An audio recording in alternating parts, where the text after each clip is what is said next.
Secure the bag, secure the bag, secure the bag. Yeah, I'm about to go off, sound all alarms, I'm going in on y'all. You done kept me too long, but no cause, my back's against the wall. Can't even make my own moves, cause you stay choosing to keep me boxed in. Started at the bottom, but I got a question, why am I still here? I stay grinding, you don't see me, spitting fire, you don't hear me. You stay keeping me at bay, delaying, saying it ain't my season. I can't take it, so frustrated, aggravated. Just like Willie, I'ma bring this hit so hard that the whole world gon' feel it. As a child, I wanna be like you, but now I'm grown and I'll fight you. Everybody done got theirs, so it's about time I got mine too. Man, I'm done with waiting, lost my patience. I ain't trying to hear your deliberations. What's yours is mine, there's no debating. I want it all for the taking. Now I'm on my teeth out, and I'ma go and do whatever I like. Finally living that high life till I found out it's a flat line, and I'm dead broken with a flat line. Rise and fall of a king.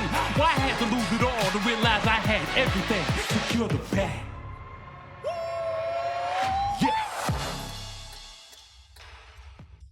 A few days later, this younger son packed all his belongings and moved to a distant land. And there he wasted all his money in wild living. About the time his money ran out, a great famine swept over the land, and he began to starve. Hello? Yeah, I'm at the club. Yeah, I'm about to walk in. Yeah, it's gonna be dope. We're gonna get it in tonight. Yeah, everything's gonna be rolling. It's crazy. Y'all coming in? I got everybody. Yeah, I got some people with me. I think they waiting in line. Them the regular people. I can already tell, they the regular people. See, I'm in VIP. They don't know what it is being VIP. They don't know what it is being VIP. But yeah, I'm cool. Everything's great. Everything's cool, copacetic. Yeah, I'll holler at you. Let me get myself together. Everything's gravy. All right, I'll holler at you. Peace. Woo! Party over here. Y'all don't know nothing about the VIP. Them the regular people out here. I see them, regular folk. Yeah, we make it rain where I'm at. We make it rain on this side. We make it rain. My thing done broke on me. Woo! That's right. We letting that money flow. Woo! It's good. Yeah, y'all gonna roll with me? Yeah, I'm gonna give a round for all y'all that came out, all the people that came out to my party. Welcome. So good seeing y'all. Listen, I've got to get in the club. You know, it's doing something crazy, but I heard that y'all been talking about me. That's right. Matter of fact, I heard that y'all think that I'm the bad guy because I decided to take what belongs to me from my father. But I'm just going to holler at you today. I really want to just encourage some of you because I want you to know my story is more than just you seeing because I am balling out of control. Well, I know y'all see this gold chains I got on, but it's that real stuff right here. You don't even see this belt, pure gold, straight out of the mines. This leather, this llama leather. Y'all don't even know nothing about llama leather. It's that llama leather. You can't even find this everywhere. And y'all see the Supreme Nikes. You can't even get this nowhere else. Listen, I'm all about that now. I'm living that expensive life. And I did it ever since I left my father's house. It's the best move I could have made, I'm telling you. Because at the end of the day, I really felt like I needed to stand up on my own. But I hear y'all been talking about me. Because listen, matter of fact, don't y'all want to live like this? Don't y'all want to floss and ball like this? I know you're raising some ideas, so I really had to stop by. Listen, I got to get back in the club. Y'all see VIP is jumping. I got to make sure that I'm rocking with the VIP today. But I want to raise something because I know I got word. They told me that y'all see my story and y'all had a couple of questions you wanted answered. And I want to just raise them for you before I get back in the club and do my thing. First of all, I know you're asking the critical question, this fly guy. Number one, why did I leave my father's house? That's the first critical thing that I think you have to understand about my journey. First of all, I got to admit, Pops, it was cool. Being in my dad's house was all right. Everything was pretty dope. Dad was taking care of everything. I had a great job. But can I be real with you? My biggest issue was that I could not get out of my father's shadow. Everything that I did was really all about him. Matter of fact, the crazy thing is, it was because of him I got my job, because of him I had my car, because of him I had my house. Y'all, let me tell you how crazy it was. Everywhere I went, they knew I was his son. And because of that relationship, I ain't gonna front, it had some amazing perks. It was really dope. Some places I go, they'd be like, yo, they knew my dad. So I had doors opening because of my father. I had opportunities come because of my father. Matter of fact, I got to be real, it was pretty live early part of it. So you're asking the question, if I was that comfortable in my father's house and everything I had was because of my father, why would I decide to leave? Well, let me be honest, a couple things I didn't like. Number one, and my dad had this thing that it always had to be about him. That's what I couldn't get out of. Everything I did always went back to him. And I struggled with that because at some point I needed to know, can I stand up on my own? You know, my father, he had some crazy ways about him because he always used to challenge me. Y'all, he used to, I felt, make some unrealistic demands on me. He always wanted my time, my talent, and my treasure. He wanted my time. He would just ask me to get up, do certain things. So he wanted to make sure that since he was providing for me, since he tell me every day that he put the roof over my house, gave me a job, the least I could do is give some time back to him. That felt a little unreasonable. I'm saying, I know you done provided for me and everything, but you want my time? Then, not only did he want my time, y'all, he wanted my talent. See, I really had a great business mind, and I was really good at law. But I got to be honest with you, the reality is I really got my talent from my father. He gave me my gifts. I grew up watching him, seeing how he operated, and I wanted to be just like him. And that's what I did. And I ain't gonna front. I did it and it was cool. But not only did he demand my time, but he also wanted me to use my talent for the firm. He wanted me to use my talent for him. My thing is, I'm saying, it's my talent. This is me. Why can't I do with it with what I want? Not only was it unrealistic in his time, and not only was it unrealistic in my talent, but I also tell you what else was just too much for me. He wanted my treasure too. Can you believe that my father wanted me to give him some of the money that I made? I mean, yes, I still stayed at the house, but I mean, come on. He wanted 10% of what I made. That sounds a little much to me. 10%?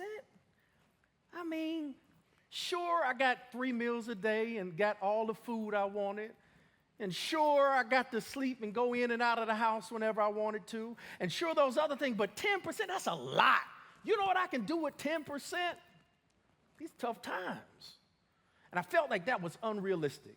If you really care for me, let me do it what I want to do. So I really honestly had to make a decision. I did not like the plans that my father had for me. And I got to the point, can I be real with you? I wanted mine now. Now, all full disclosure, my dad had already told me and my brother that in the future, everything was going to be ours. But y'all, I don't like waiting. I wanted mine right now. And I wanted to do things in my timing and when I wanted to do it. Now, he already had a plan. Here's the crazy thing, y'all. He had already seen the papers. I'm a lawyer, so I already saw what he had already planned for me, but I just couldn't wait that long. I want it right now. And I can already tell y'all a little judgy today. Maybe the online audience will treat me a little better. Because I don't believe that I'm the only one that wrestles with impatience. And sometimes I've learned this, impatience breeds ingratitude. Because in the quest to get it right now, I ain't gonna front, I really overlooked how good I did have it. I overlooked how he was taking care of this, providing this, but because I wanted it now, because I needed it right now, I decided it was time for me to go. So I did something that I know y'all already judging me on. I just simply asked them to give me what was mine. I mean, if the trust fund, if the inheritance was mine, why can't I get it right now? So I asked them for it. And I can already tell, I got word that y'all didn't like that. You thought that was mean of me to ask my father for my stuff. But let me be honest with you, if you really look at it, it's not that bad. There were other people that did it. But honestly, for me asking him for the stuff, it was really kind of disrespectful. Now that I think about it, I mean, me asking my father for my stuff now, in my time, it literally meant that I was telling him, you can die and I'll be good with it. But I wasn't thinking about that. I wanted my stuff right now. So if you ask me that one question, why did you leave? Because I just felt that it was my time. I had to step out and do my own thing. But then the question number two is not only why did I leave, but I know this is burning in your minds. Where did I go? Well, I had a great opportunity, y'all. Check this. This is what I decided to do. I went to a place called the far country. The far country is where I went because I needed to start afresh and anew. See, Father's house was safe. Things were predictable. But see, the far country was far enough away from my father that I could stand on my own. I wanted to get out of his shadow. I was tired of him controlling everything, telling me what I can and cannot do, telling me what I can be. So I wanted to create as much distance as possible between me and the Father. So I went to the farthest place I could go and be my own man, be my own person, the far country. I can already look at you because you're already seeing where I'm at. But I have to ask that question for you because this is an interactive moment. What far country have you gone to? What distance have you tried to create between you and the Father? See, far country represents that place, that plan, that way that you know is not God's plan for your life, but you are just going to go because that's just what you're going to do. Far country is when you try to do it your way. See, the difference between the Father's house and the far country is at the Father's house, I had to do what the Father wanted me to do, but at the far country, I could do whatever I wanted to do. And somebody knows what the far country feels like. Somebody, whether you're even online, you can testify and you can say, I know what the far country looks like. The far country is where I just decide to do whatever I want to do. Let me be honest with you. I made it to the far country and I decided to live life how I wanted to live.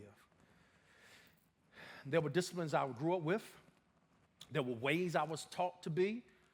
I wasn't worried about that. I was going to do whatever I was big and bad enough to do. And here's the crazy thing. When I made it, ooh, that money was so good. Because see, here's the thing about the far country. It can give you the illusion of success. Yeah. In the far country, guys, I was just doing it and doing whatever I wanted to do. And man, money was coming in more than I could even imagine. And that's why sometimes, if you're not careful, you'll assume that success means you're in God's will. But let me tell you something. Success in the far country is fleeting. I was just doing whatever I could. I was making every kind of decision. I was rolling. Hold on, let me get my phone. I heard it was on vibrate. Hey, what's up? Yeah, I'm talking to some people. Yeah, they trying to get in VIP. Yeah, I'm trying to get them hip to game. Oh, yeah, go ahead and make that investment for me. Yeah, put half of my stuff in it. Go ahead, all the way in. No, I ain't asked nobody. This is my money. Do what I want to do with it. Yeah, my homeboy gave me the tip at the barbershop. Man, I don't know what school he went to. Hey, man, listen. You're my financial advisor. Put the money where I told you to put it at. Yeah, and that too. Yeah, that's good. All right, cool. Yeah, see, I was making moves in the far country, and everything was going really good.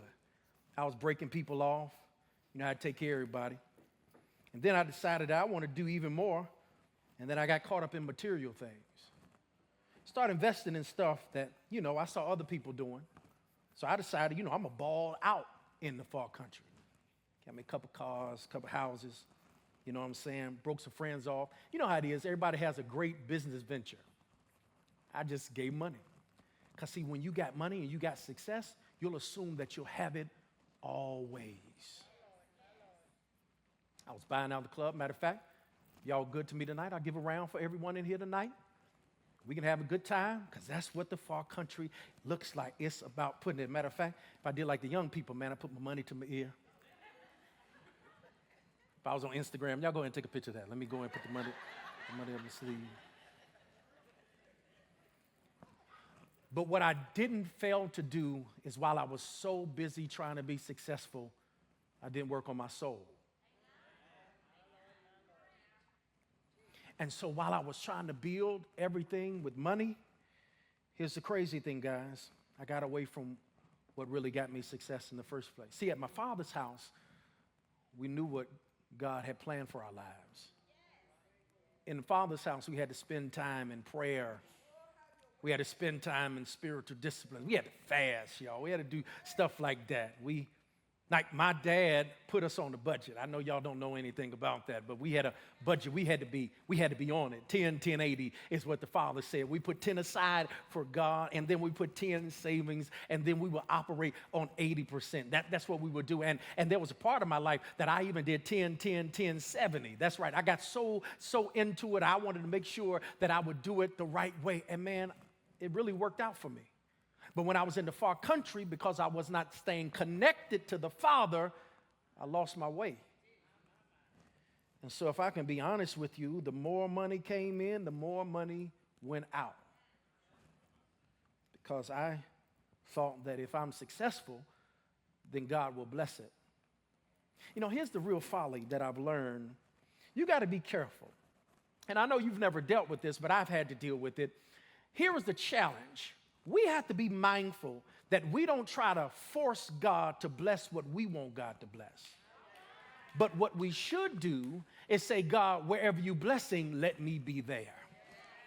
I know you're not going to say it because y'all still stuck outside the club, but how often have you said, God, just bless this, and if you bless this, and I promise you, I'll be faithful. If you just bless this business venture, then I promise you, God, I'm going to be faithful. God, go, just let me get the lottery, God, and if you let me hit that lotto number, 10% is coming right to the church. Because for some reason, we think that doing it our way is going to get us ahead. And it was going well. I was balling out of control. Things were going good in that far country. But what I didn't realize is that all of us live in what is called the Joseph principle. The Joseph principle is simply this, guys. I need you to get this. Joseph, in the book of Genesis, has an opportunity to go before the Pharaoh and tell the Pharaoh about this dream the Pharaoh's having. The dream the Pharaoh's having is he sees a healthy cow getting eaten and swallowed up by a skinny malnutrition cow. Then he has this healthy stock of crop or plant being eaten by a withering crop. And so no one in the kingdom knew what that meant or represented. Joseph came and he went and told him, and he said, King, this is what that dream means. God is saying you're going to have 7 years of favor. You're going to be incredibly surplus. Things are going to go well. I mean, you're going to have more grain than you could even handle. However, after this 7 years of favor, there's going to be 7 years of famine. So you need to plan now for when times get lean. You need to create a method, a rhythm of your life that you'll never be too high or you'll never be too low. Paul put it this way. If you read some of the things he said, I've learned to be content in all things. I've had a lot, I've been content. I've had a little, I've been content. And I wonder how many of us like me, the more you make, the better you feel, not realizing that thing is fleeting. Economy goes up and down. Things come and go. That's why the harder you hold your money, the faster it gets snatched out of your hand. I wish I would have learned that. Because while I was balling out of control, giving my money to everybody, doing everything with my money, what I didn't realize is that the more I was getting, the more I was wasting. I wasn't taking care of needs. Bills start coming in because I just assumed that I would have it always. That's what brings me to that last question. Because it's not just why I left And it's not just where I went, but what happened there. That in his moment of success and balling out, y'all, famine came. And I was unprepared. And there's two things I learned that I lost in that far country. That while I'm balling out, trying to make sure that everybody's having fun, first of all, I lost my discipline. And whenever you are distant from the Father, you lack discipline. See, it ain't just with your resources. Can we be honest? Most of the trouble we find ourselves in is because we lack discipline. And whenever you lack discipline, that's down a slippery slope that's going to take you places that you will not be able to recover from.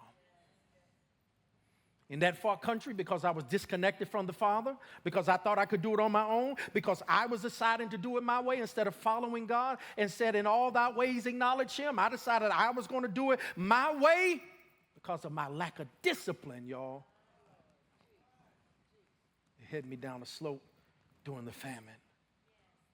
But it wasn't just discipline that got me. Can I tell you perhaps the most damaging thing that I lost in the famine? Not only did I have a lack of discipline, but I also had a lack of discernment. See, part of stewardship, part of walking with God in relationship concerning your time, talent, and treasure is that you allow God to lead in those areas. And it's not that you're a slave to it, but you realize that God knows better than you where to invest your time, where to invest your talent, and yes, where even to invest your treasure. And because I was distant from the Father, guess what happened? My discernment was off. So I was missing because every good opportunity ain't a God opportunity. Every good relationship ain't a God relationship. But because my discernment was off, I was investing in things and in people and in situations that were taking and taking and taking and not giving at all. To the point when things are well, there seems to be things going good and you'll be all right. But when the famine hits and you ain't got no discernment, when the famine hits and you're lacking discipline, it's going to cause you to go down a path that can end in destruction.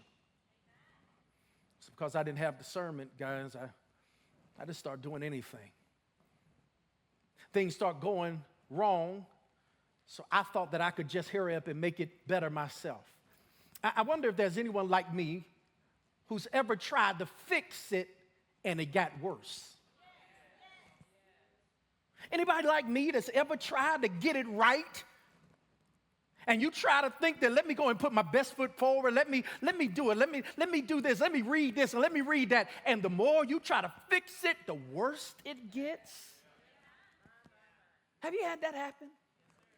Maybe it was a relationship. You, instead of putting it in God's hands, you kept it in your hands and it got worse. Instead of an opportunity, instead of you asking God, is this what I should do? You put it in your hands. And instead of it getting better, it got worse. What happens when you're balling in one moment, but you're starving the next? What happens when all your good ideas, which are not God ideas, turn to bad ideas? As I look back on that moment, because I wanted to do it my way, it caused me to be in the far country in a famine. Hold on, my phone keeps ringing. Hello? Yeah, what's up? Hello? You got the right number? We ain't got no money in the accounts. No, call Van. Yeah, call my boy. You been calling them?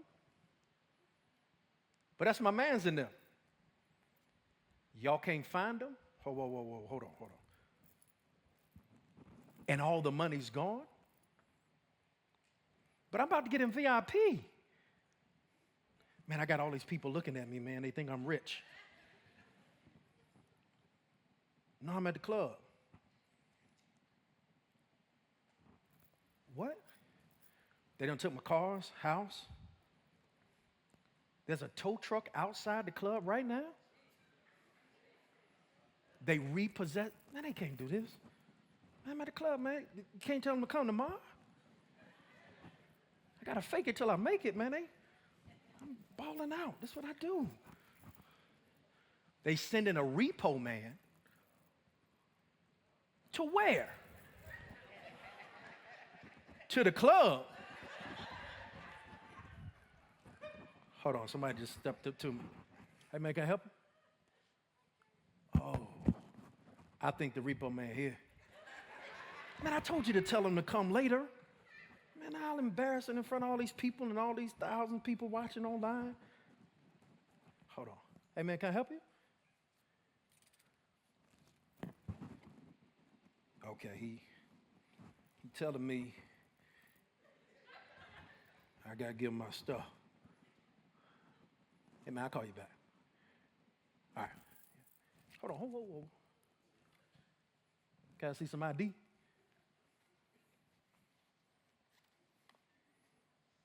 Yeah, that's you. You got to take all this? You got to do it in front of all these people? But I'm balling. So you got to take my chains? But man, my grandma gave me that chain. My grandma gave me that chain, man. Like, the second one, they don't even make that no more. Okay, the little ones too. They're my herringbones, man. Okay, all right. Just a little problem. Y'all hold on. This ain't no issue. Don't y'all stress. It's an act. Don't stress. Don't stress. Okay, it said chain. That's about it, right? That's all. My jacket? Man, it's llama leather. Okay, it's llama leather. Now be careful, man. I can get this back, right? Okay. All right. Okay. What? My phone, man, it's gold. Okay, all right, cool. That's it, right? We good. My belt. It's gold, man. It's expensive, man. You got that's money. What? That's it? Nah, bro, I ain't gonna give my shoes. I draw the line. You was not gonna have, and you're gonna take all my and my money and my make it rain machine, and you're gonna put it on.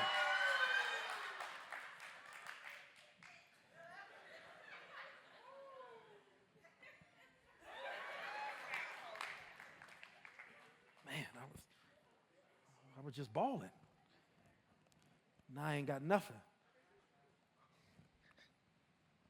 Because when you try to do it your way, you end up empty-handed. I had to learn the hard way. And I thought it would be better on my own. I lost everything.